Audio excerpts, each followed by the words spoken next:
Willkommen auf der Märcheninsel bei eurer Marmeladenoma und Enkel Janik. Ich lese euch eine Kindheitsgeschichte vor. Graue Tage. Meine Stiefmutter wurde immer seltsamer. Heute denke ich, dass sie die großen Friedel, Alfred, Lothar vermisste, die schon außer Haus waren, aber nie darüber sprach. Außerdem kam sie nie mit den Lebensmittelmarken zurecht. Wir hatten in der letzten Woche jedes Monats kaum noch was zu essen. Ich erinnere mich, dass mein Bruder Karl-Heinz und ich regelmäßig die kleinen Bauernhöfe abklapperten, um ein paar Kartoffeln oder Rüben zu bekommen. Manchmal gab man uns 2 bis 3 Kartoffeln, meistens nichts und beschimpfte uns. Einmal schenkte uns eine mitleidige Frau einen Laib Brot, frisch gebacken, duftend. Wir setzten uns in eine Wiese, Karl-Heinz und ich, und wollten ein bisschen davon essen, aber wir aßen den halben Laib auf und bekamen schlimme Bauchkrämpfe. Nun, das ging auch vorüber. Nun, wir standen morgens traurig auf. Die Stiefmutter schlief. Auf dem Küchentisch stand ein Topf Ersatzkaffee ohne Milch und Zucker. Und jeden von uns 3 Kindern, wir waren dann noch 3, der Kleine, der war noch im Bett. Und 3 Kindern hatte sie eine Scheibe Trockenbrot hingelegt. Ich schob meine Scheibe den Brüdern hin, die hatten immer furchtbaren Hunger. Dann rannten wir zur Straßenbahn, die wir oft verpassten. Dicht gedrängt standen wir auf der hinteren Plattform.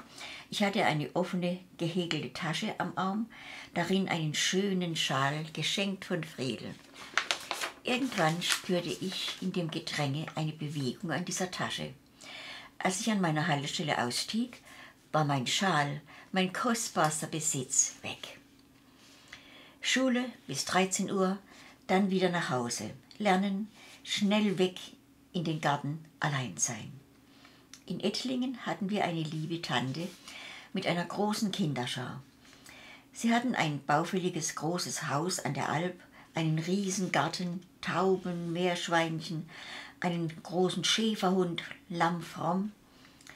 Oft, wenn Ferien waren, radelte ich mit dem Riesenherrenrad meines Vaters von Grünwinkel nach Ettlingen. Dort war Freiheit, Mutterliebe. Sie hatte immer das Haus voller eigener und fremder Kinder. Obwohl sie selbst bitterarm war, zauberte sie immer Essen auf den Tisch. Für uns alle. Meistens Suppe, Kartoffeln, Salat aus ihrem großen Garten. Die älteste Tochter spielte Handharmonika. Wir saßen an der Alp und sangen, bis uns die Schnagen ins Haus jagten. Es gab wahnsinnig viel Schnagen immer in den Sommern früher. Einmal wachte ich morgens auf und wurde von Angst, Vorahnungen förmlich erdrückt. Ich rannte in die Küche, sagte, ich muss heim, es ist was Schreckliches passiert. Meine gute Tante sagte, komm, iss noch ein Brot. Ich aber radelte wie wild davon, weinte, hatte schreckliche Angst. Ich kriege jetzt wieder eine Gänsehaut, wenn ich das bloß mich erinnere. Damals war noch tiefer Wald, Felder, Landstraßen zwischen Ettlingen und Grünwinkel. Im Wald sang ich immer laut vor mich hin, weil ich Angst hatte. Diesmal sagte ich zu mir selbst, du darfst nicht singen, daheim weinen alle. Als ich einlangte, völlig verschwitzt, verweint, öffnete meine Stiefmutter mit verweinten Augen und ich sagte, gell, wer sagt jetzt noch die Stimme, gell, der Alfred ist tot. Und so war es. Mein geliebter ältester Bruder war tot, gefallen auf dem Felde der Ehre, wie es damals hieß. 21 Jahre alt. Es begann für unsere Familie die schreckliche Zeit der Verluste, Trauer, die Zeit, die mir alle Fröhlichkeit nahm. Ich wurde ein trauriges, stilles, einsames Kind. Der Vater war mein einziger Trost. Seine Güte, seine immer für mich Daseinsart war mein Halt.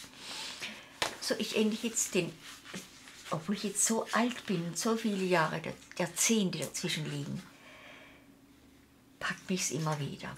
Ich glaube, das kann man nie ganz verwenden. Für heute sage ich euch Ade, eure Marmeladen-Oma und Enkel Janik.